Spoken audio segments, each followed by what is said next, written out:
संडामर्क ने आकर के देखा, अभी तो एक प्रहलाद था, पूरा विद्यालय प्रहलाद बन गया।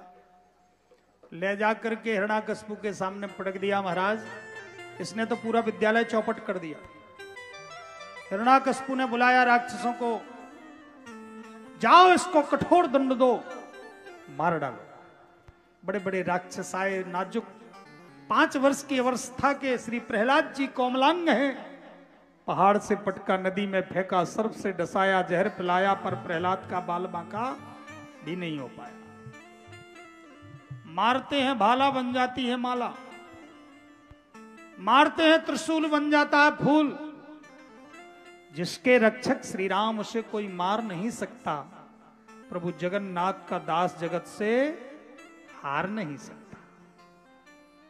धन्य है होलिका भी जिसके सामने पराजित हो गई। हिरण्याकश्यप ने खंबे से बांधे, रे दुष्ट बालक, किसके बल पर तू निर्भय है? पिताजी, जिसके बल पर आप मुझे डरा रहे हैं उसी के बल पर निर्भय हूं। तेरा रक्षक कहां है? सर्वत्र इस खंबे में भी है। और तुरंत प्रहलाद जी ने कहा है अस्ति, और जैसे कहा महाराज घुमा करके उसने एक गदा मारा खंबे में, अभी देखता हूं तेरे रक्षक। जैसी गदा मारा, तोड़ तोड़ तोड़ तोड़ खंबे को तोड़ते हुए भगवान नरसिंह का प्राकट्य हो गया। बोलिए नरसिंह भगवान की जय हो।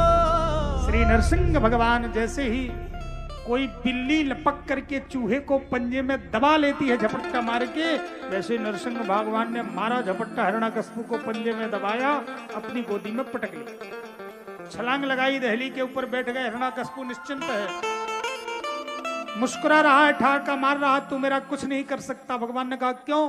बोले मेरे पास तो वरदानों का रजिस्टर भरा पड़ा। ठाकुर जी ने कहा कौन कौन से वरदान हैं? बोले ना दिन में मरूंगा ना रात में। भगवान ने कहा ऊपर देख, दिन है कि रात? देखा ही ना, तो दिन है ना रात, संध्या का समय है। दिन तब तक होता है जब तक सूर्य रहे, सूर्यास्त होने के बाद दिन समाप्त हो जाए, और रात्रि तब आती है जब तारे दिखने लगे। ध्यान दीजिए, सूर्यास्त होने के बाद जब तक तारे ना दिखें उस अवधि को संध्या काल कहा जाता है, संधि वेला कहते हैं। उस समय वो पुण्य वेला होती, गोधूली वेला होती है। उस समय कोई भी सत्कर्म पुण्य कर्म किया जाता है, वो कई गुना फल देने वाला होता है। इसलिए संध्या का समय भगवान के लिए ही होता है, संधि वेला। भगवान ने कहा खोल के देख, दिन है कि रात? बोले ना दिन है ना रात। और कोई वरदान? बोले वरदान है, क्या है? बोले ना बाहर मरूंगा ना भीतर। ठाकुर जी ने कहा देख ले आगे पीछे। देखा तो ना बाहर है ना भीतर, दहली के ऊपर बैठे। और कोई वरदान है? बोले रजिस्टर भरा पड़ा है। क्या क्या वरदान है? बोले ना आकाश में मरूंगा ना जमीन में, भूमऊ ना अंबरऊ। ठाकुर जी ने कहा ऊपर देख, क्या है? बोले आकाश। नीचे देख, धरती। अब तू देख कहां पड़ा है? बोले गोदी में, ना ये भूमि है ना आकाश। और कोई वरदान है? बोले वरदान है, क्या है? बोले मैं ब्रह्मा के बनाए हुए किसी से नहीं मर सकता हूं। ठाकुर जी ने कहा तू भी कान खोल के सुन ले हिरण्याकश्यप, पता करवा लेना गुप्तचरों से, ब्रह्मा की क्या औकात जो मुझे बनाया। मुझे ब्रह्मा ने नहीं बनाया, मैंने ब्रह्मा को बनाया। मैं ब्रह्मा का बाप बना बैठा। अब तो हिरण्याकश्यप की धड़कन और बढ़ने लगी। सारे खजाने खाली हो गए, और कोई बचाओ तो जल्दी बता। हिरण्याकश्यप ने कहा भी तो बचे हैं रजिस्टर में, देखता हूं। हिरण्याकश्यप ने कहा मेरे पास वरदान है, क्या है? बोले ना मैं देवता से, ना पशु से, ना पक्षी से, ना मनुष्य से, ना किसी से नहीं मर सकता। ठाकुर जी ने कहा ठीक है, तूने मांग तो लिया था, पर तू देख ऊपर मैं कौन हूं? बोले सिंह। अच्छा अब नीचे देख कौन हूं? बोले मनुष्य। अब तू बता कि मैं कौन हूं? बोले अब मैं क्या बताऊं, ऊपर से बताऊं कि नीचे से बताऊं? ऊपर देखता हूं तो कुछ और हो, नीचे देखता हूं तो कुछ और हो।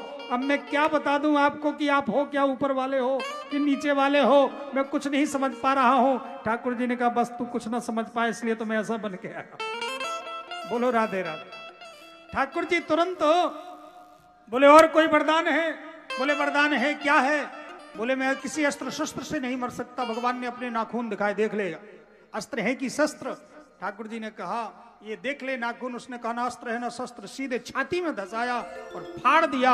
हिरण्याकश्यप का प्रणाम हुआ है। देवताओं ने फूल की वृष्टि किया, जय जयकार किया। बोले भक्त वत्सल भगवान की श्री नरसिंह भगवान की जय हो। सीधे छलांग लगाए ठाकुर जी, और क्रोध के रूप में रक्त से रंजित शरीर है, सिंह का वेश है, क्रोध में लाल पीले हैं, सिंहासन के ऊपर बैठ गए।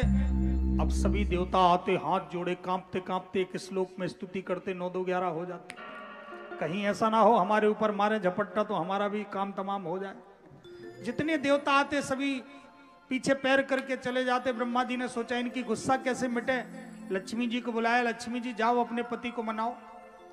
लक्ष्मी जी ने कहा ये तो हमारे बाएं हाथ का काम है पति को मनाना।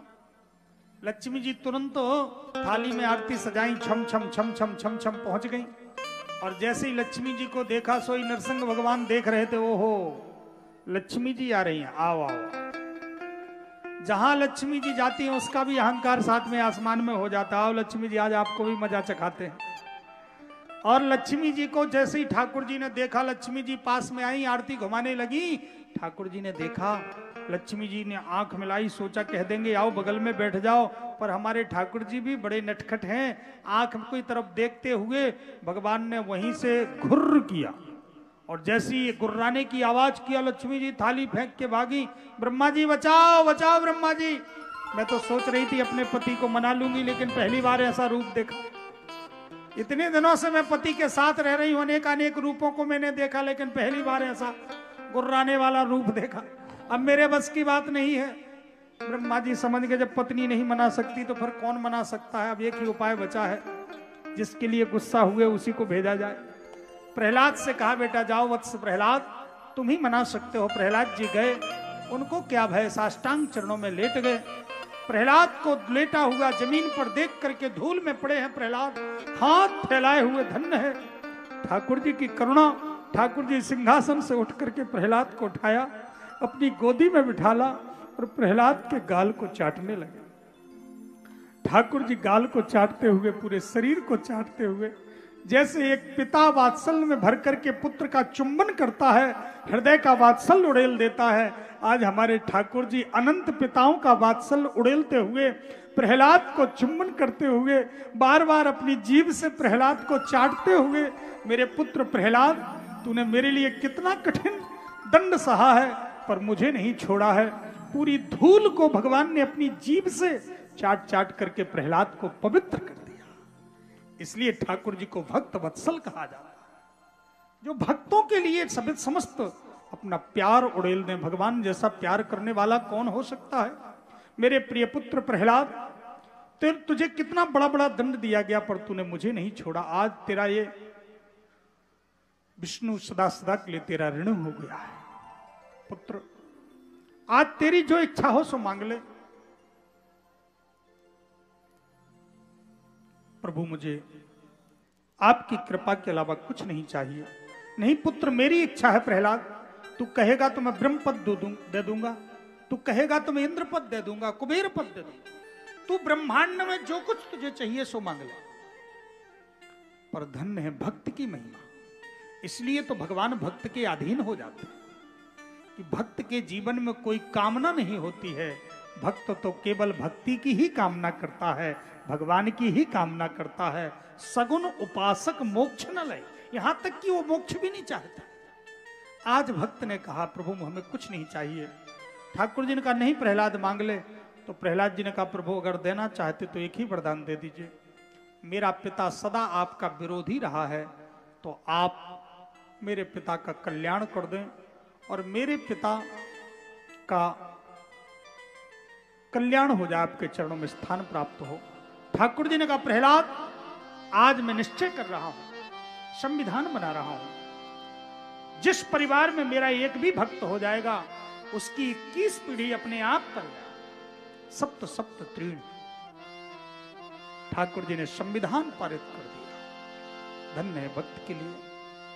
प्रहलाद जी को अपने सिंहासन पर विराजमान किया। हे परीक्षित, प्रहलाद जी बड़े श्रेष्ठ राजा हुए हैं।